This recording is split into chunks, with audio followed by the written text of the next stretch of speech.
Hello everyone, moving on to the next part of our principle of insurance. अब इस part में हम लोग जो बाकी के इंश्योरेंस के प्रिंसिपल रह गए थे उसे हम कवर करेंगे। So let's start the class. So our next principle is principle of subrogation. Principle of subrogation क्या कहता है? This principle has been defined as the doctrine of right substitution. तो इसमें डॉक्ट्रिन ऑफ राइट सब्स्टिट्यूशन की बात कही गई है, which means that insurer step into the shoes of insured after settling the claim after compensation the loss. कि जो insurer है वो क्या करेगा, मतलब जो जिसने इंश्योरेंस कराया है उसको जितना लॉस हुआ है वो उतना वापस उसे कवर करके देगा। जैसे कि अगर कोई इंश्योरेंस उसने मतलब इंश्योरेंस उसका 20,000 का नुकसान हुआ है, तो वो जो है जो 20,000 है वो उसको वापस मिल जाएँगे। और the right to ownership the affect property passes on the insurance from insurer. तो इसमें बोला हुआ है कि भई जो राइट ऑफ ओनरशिप है, वो हमारी प्रॉपर्टी पे वो इंश्योरेंस की रहेगी। बाय चांस एक बात बताओ, तुम्हारी कोई एक्सीडेंट हो जाता है, मतलब किसी का कोई एक्सीडेंट हो जाता है, तो उसमें अगर किसी की बाइक या स्कूटी कुछ खराब होती है, तो क्या होगा अगर बाय चांस कोई पार्ट खराब हो जाता है और उसका इंश्योरेंस है, तो कंपनी वाले ऐसा नहीं है कि वो पार्ट भी आपके पास दे देंगे या फिर वो बाइक और स्कूटी भी आपके पास नया पार्ट भी आपको दे देंगे, कि भई फिर तो आप जो ओल्ड पार्ट है उसे बेच के आप प्रॉफ़िट कमा सकते हो, तो आपको तो डबल प्रॉफ़िट मिल गया।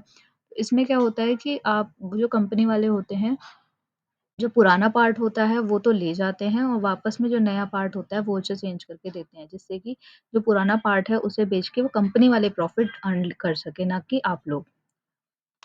सो फॉर एग्जाम्पल, इसमें एग्जाम्पल के तौर पे दे रखा है, X get his plant as machine and machinery insured with the insurer.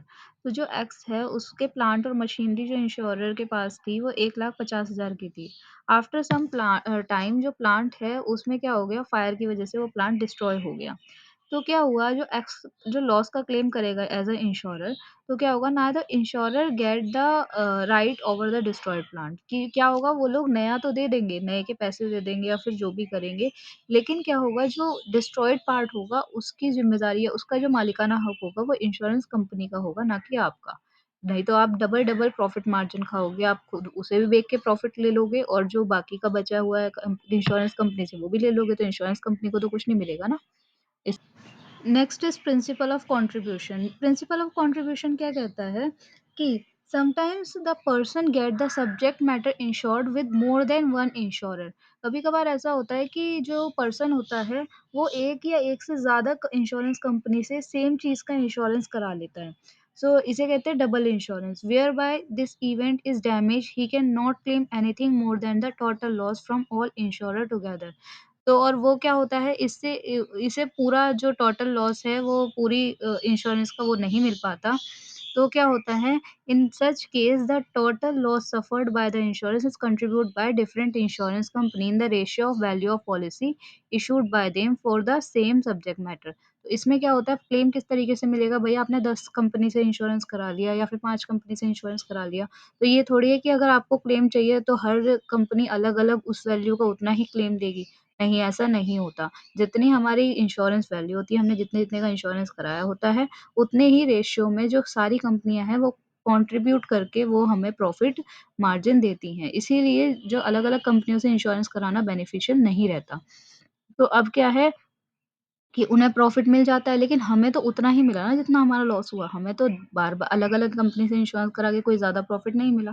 तो इसीलिए जो कंट्रीब्यूशन का प्रिंसिपल हमारा इसीलिए लाई करता है कि जो हम अगर अलग-अलग कंपनी से इंश्योरेंस करा रहे हैं, तो हमें क्लेम भी उसी रेशियो में मिलेगा। Now example of principle contribution का एग्जाम्पल क्या है? Suppose mister Singh insured his house against the risk with the 3 insurer in the following manner.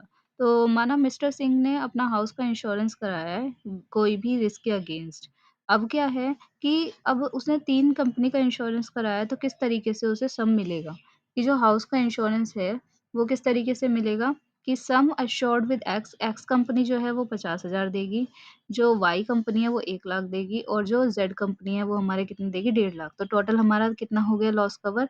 हमारा 3,00,000 का। तो जो प्रॉपर्टी हमारी फायर में डिस्ट्रॉयड हुई है वो एस्टिमेट की गई है कि भई 60,000 रुपए की हुई है। इन सच केस जो सारी कंपनियाँ हैं वो इंश्योरेंस किस-किस बेसिस पर करेंगी कि भई जितना का इन लोगों को क्लेम चाहिए, उतने का डिवाइड बाय जितने का इन्होंने पॉलिसी करवाई है। तो इसका रेशियो जैसे कि एक्स का क्या हो जाएगा 50,000 डिवाइड बाय 3 लाख, वाई का 1 लाख डिवाइड बाय 3 लाख और जेड का 1,50,000 डिवाइड बाय 3 लाख। तो इस तरीके से ये लोग कंट्रीब्यूट करके इंश्योरेंस क्लेम देंगे।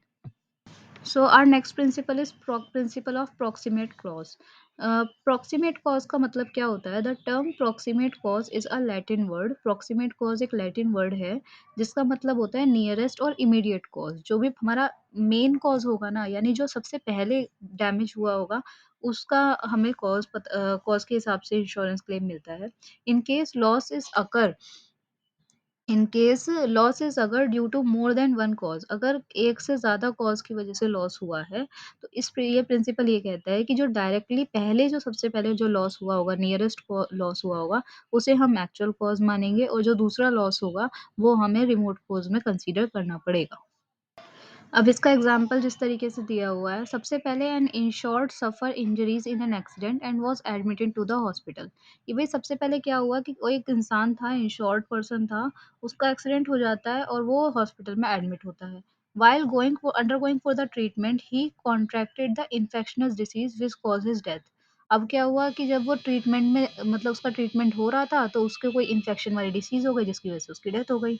So this court held that the proximate cause of death was disease and original cause of death was mercy of remote cause. So as such claim is not payable under the personal accident insurance.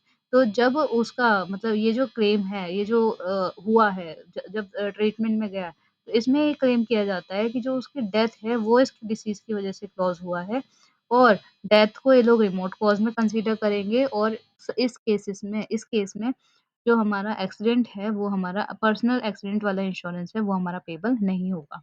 अब अगर इसमें confusion है तो एक और example देती हूँ। माना किसी दुकान है, दुकान में आग लग जाती है। अगर दुकान में आग लग गई, तो क्या होगा जो आग वाला इंश्योरेंस है और उसके बाद क्या हुआ आग के बाद वो दुकान में जितना बचा हुआ माल था वो चोरी हो गया।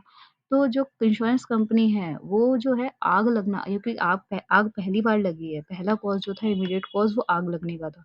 तो जो क्लेम है वो हमें आग लगने वाले माल पे मिलेगा ना कि चोरी हुए माल पे। तो इसीलिए ये कंसीडर किया जाता है तो प्रॉक्सिमेट कॉज़ जो मेन कॉज़ है उस पर ही हमें क्लेम मिलेगा। So next one is mitigation cause. Mitigation cause क्या कहता है हमारा कि mitigation of loss means minimise और decrease the severity of loss. Mitigation loss का मतलब होता है कि हमारा जो भी लॉस हो रहा है हम कोशिश करें कि वो मिनिमम से मिनिमम हो। अब जैसे कि फॉर एग्जांपल दुकान में आग लग जाती है किसी की। अब क्या हुआ कि दुकान में आग तो लग रही है लेकिन आपके पास था फायर एक्सटिंग्विशर, लेकिन आपने क्या किया कि उस फायर एक्सटिंग्विशर का यूज़ नहीं किया और कहा कि भई एक काम करो, माल तो वैसे बेकार था, जलने दो और हम क्या करेंगे इंश्योरेंस कंपनी से क्लेम ले लेंगे। तो आप उस आग को रोक सकते थे लेकिन फिर भी आपने वो लगने दी या फिर उसके पीछे आपका कोई रीज़न हो सकता है या फिर कोई आग जानबूझ के लगाई गई है। तो ये हमारे मिटिगेशन क्लॉज़ में आता है कि अगर आपको पता चल रहा है कि आप मिनिमाइज़ कर सकते हो उस लॉस को, फिर भी आपने मिनिमाइज़ नहीं किया, तो उसमें उस केस में इंश्योरेंस क्लेम हमें नहीं मिलेगा। So wherever the loss occur, अगर कोई लॉस होता है, it is the duty of the insurer to take all the reasonable step कि ये इंश्योरर की ड्यूटी है कि वो स्टेप ले जिससे लॉस को मिनिमाइज़ किया जा सके as would have been taken by the other person who is not insured. और कोई भी अदर पर्सन है वो भी अगर चाहे तो इसको ले सकता है कि हाँ भाई कि ये लॉस को मिनिमाइज करे। So as such in this duty of the insurance to act as a minimise as the loss. तो ये इंश्योरर की ड्यूटी है कि वो लॉस को मिनिमम से मिनिमम करे।